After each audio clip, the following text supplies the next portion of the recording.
It's motherfucking Monday. Hey, we got a whole collection of martial arts films here.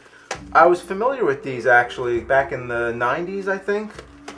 So I actually seen some of these, and I was never sure what it meant by the Wu-Tang collection. Yeah, does that have anything to do with the actual Wu-Tang clan? The hip-hop group. Yeah. I think it does, actually, because they were big fans of martial arts movies, and they personally selected all these films, I believe. I see it says like Drunken Wu-Tang and Raiders of Wu-Tang, but that's not the actual names of the movies, right? Yeah, like, you know, you can tell, like this one right here, Old Dirty Kung Fu. You know that's not the original title. Yeah.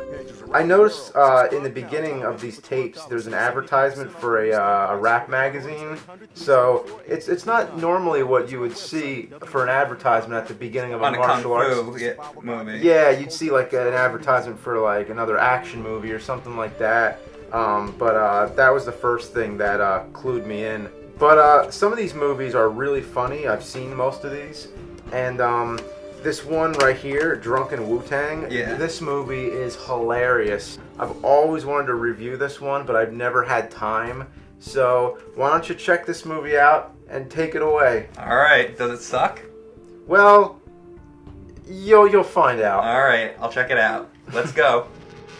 There's bad movies like Plan 9 from Outer Space where it's easy to describe why it's bad. Like, look at this gravestone falling over. That's not supposed to happen.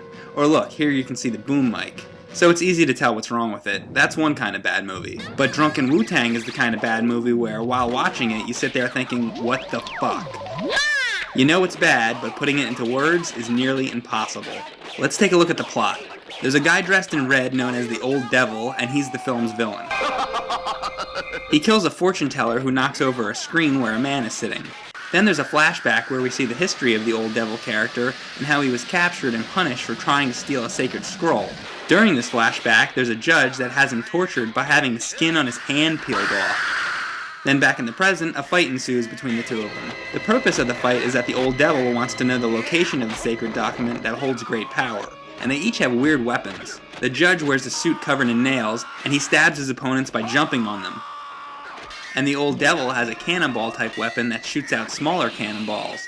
Has there ever even been a weapon like this in any other movie? I've never seen it before. If there's another movie out there that has one of those things, let me know, because it's awesome. I want one for Christmas.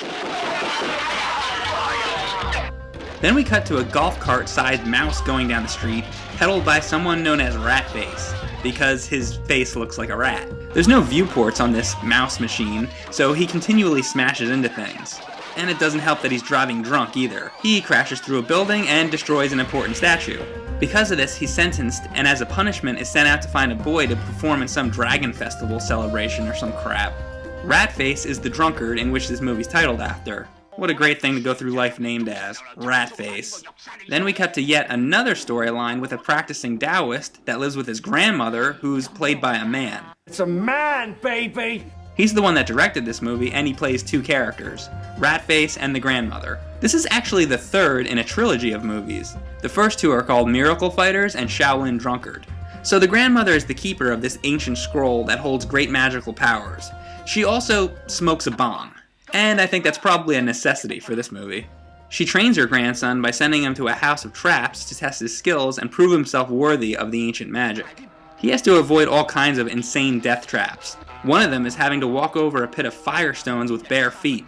His solution is to put paper on top of the fire, which protects his feet from the flames.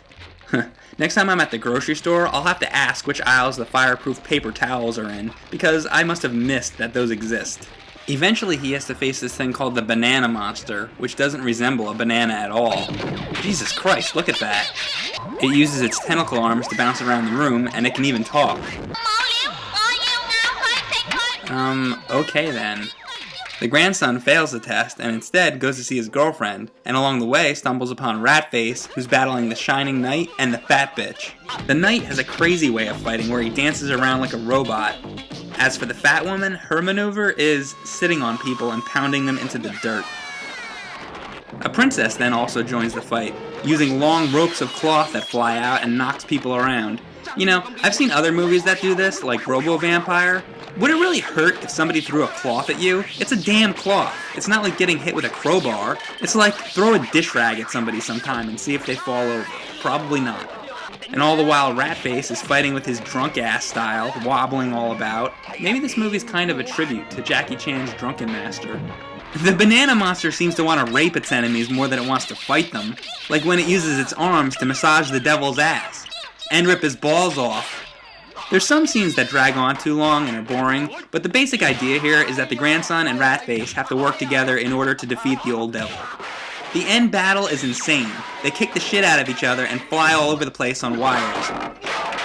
Forget the law of gravity because it doesn't apply with this movie, and the sound effects are also great.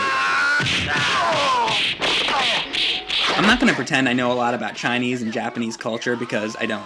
I've watched a lot of martial arts films and I own a Nintendo, and that's about where my understanding of the culture stops. When I see a film like this, all I can think is that everybody over there must be out of their minds. But looking at some of the stuff in theaters and on television here, they must think we're completely nuts too. So, I guess the lesson is that we're all just fucking nuts. Drunken Wu-Tang has a lot of funny moments, and it's absolute mayhem. But it's also a fumbling, stumbling mess. If you think about it, the movie itself actually seems to be intoxicated, and maybe that was the intention all along, to make a movie that makes you feel drunk. This is the gutter hobo laying in his own vomit of kung fu flicks. While it does have great action sequences, let's face facts, there's really just one main reason to watch this movie. The crotch-munching, bowling ball banana monster. Look at that thing! Just look at it! It's amazing! I wonder if this is the only banana monster, or if it comes from a race of banana monsters. Are there male and female monsters? How are they born? Do they have sex? Imagine two banana monsters getting it on. I wouldn't want to be the male monster, because those teeth will bite your dick off.